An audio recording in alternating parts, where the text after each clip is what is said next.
Today we're going to be tying the tarpon bunny. It's a very effective pattern for tarpon in the Caribbean and around the Keys. It's a very simple pattern to tie. There's only a couple materials. It could be all different kinds of color combinations. You can do the black on purple like you see here.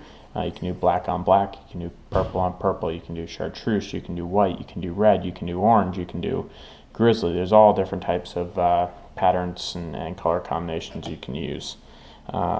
If you tie them a little smaller, they actually work. They can even work great for trout and for bass. Some people do similar ones to these for pike or even muskie. These also work well on snook and other fish that you'll find on the flats and in the backcountry.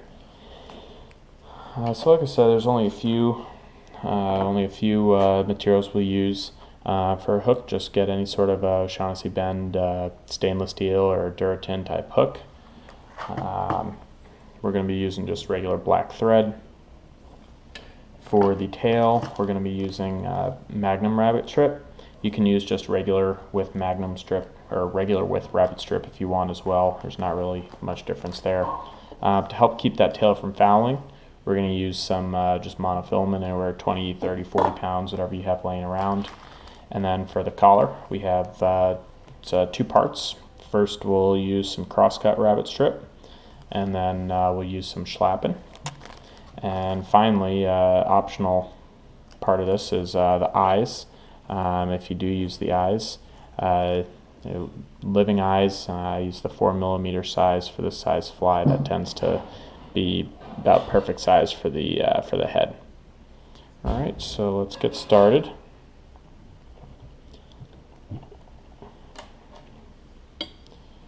Secure the hook in the vise,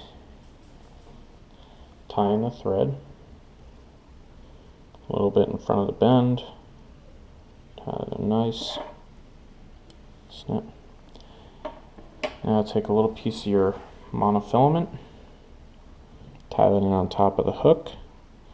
Now I can't tell you how happy I am that I just remembered to do this. I've recorded this video twice and forgot this step both times before, so got this one in this time.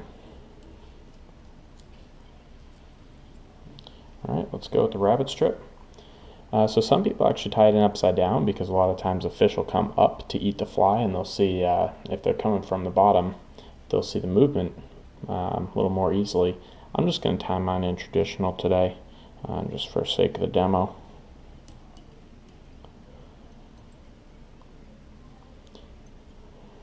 Okay, now there's a couple ways to deal with to prevent this thing from fouling, so that's the reason why we put this in.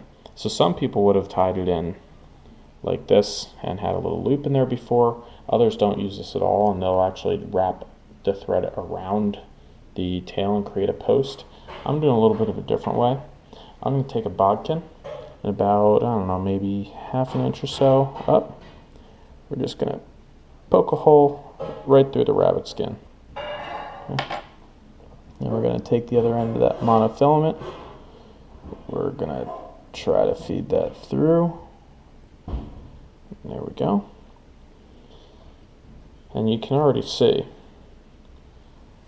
it actually really helps keep that thing in place, so that'll help keep it from fouling as we're feeding it to the fish.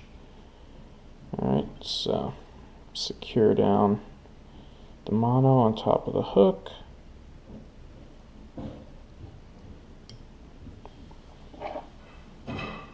Do that little snip. Make sure that's down real nice. You don't want that coming off. Alright, now we're going to tie in our rabbit.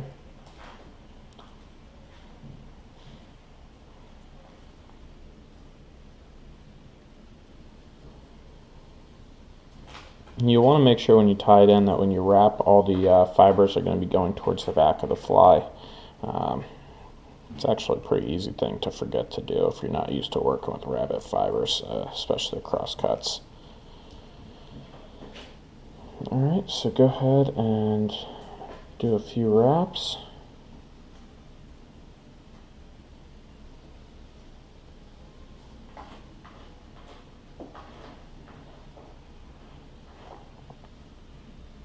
Always keep pushing towards the back. I'm just going to do 3 wraps on this one. This is a pretty full rabbit skin. Okay. I'll tie it off here.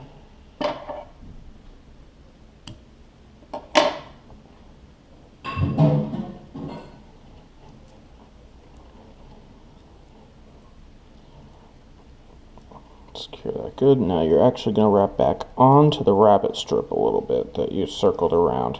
That'll help make sure all those fibers keep going. We're going to trim up this tail once we're done with the fly, so don't worry about how long that looks right now.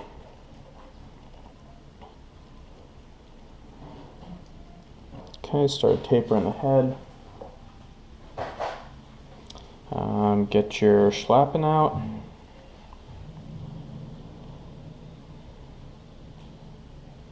I'm going to tie it in from right about here.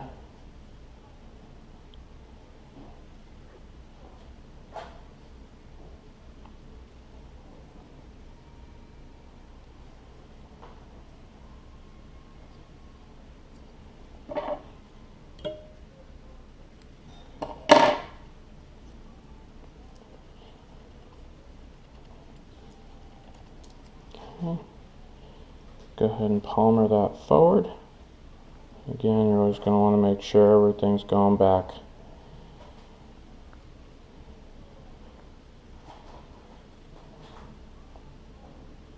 Which can be a little tricky sometimes to schlap in, but you'll get it.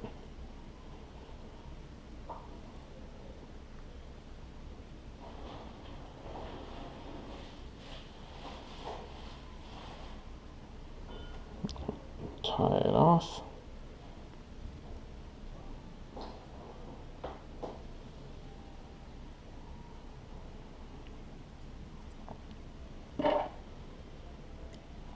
And a snip.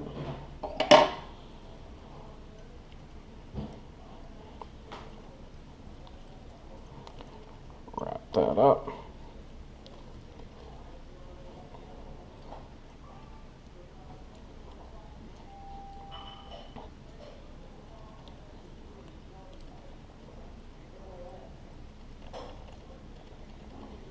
And we're doing a nice tapered head. Now this one, it doesn't look like I made a head big enough to really be able to use an eye. You see that the eye is really about bigger than that, so that's okay. On this one, we can just skip the eyes. You don't need them on all of them, and they can really be a pain to use. We'll have to really wrap this thing up if we want to add an eye. Let's see if we can't get there relatively easily.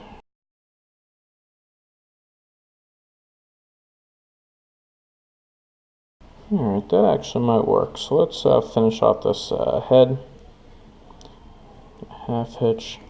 We'll do a whip finish.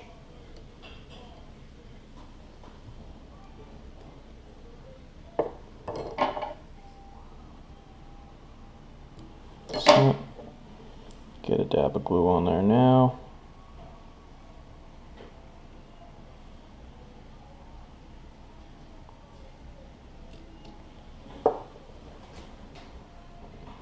Alright, and let's get the eyes on there. So the easiest way to really put the eyes on, typically, let's get a little bit more of a glue base down there.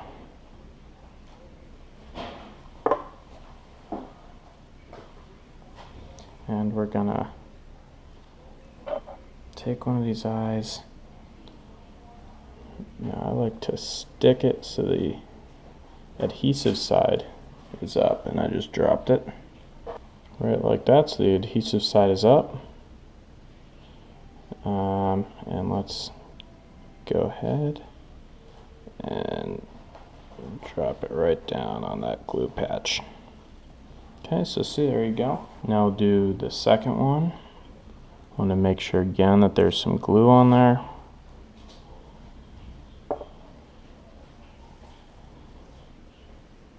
We'll grab another eye. And boom. You can use the back end of the bodkin to help position it exactly where you want it. Make sure they're nice and pressed in so they're not going to move.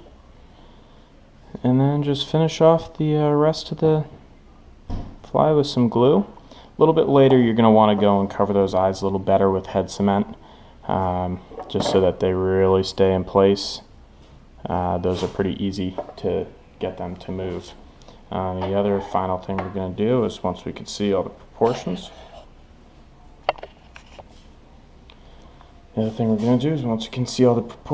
we're going to just trim that tail. And there you go. That's a tarpon bunny.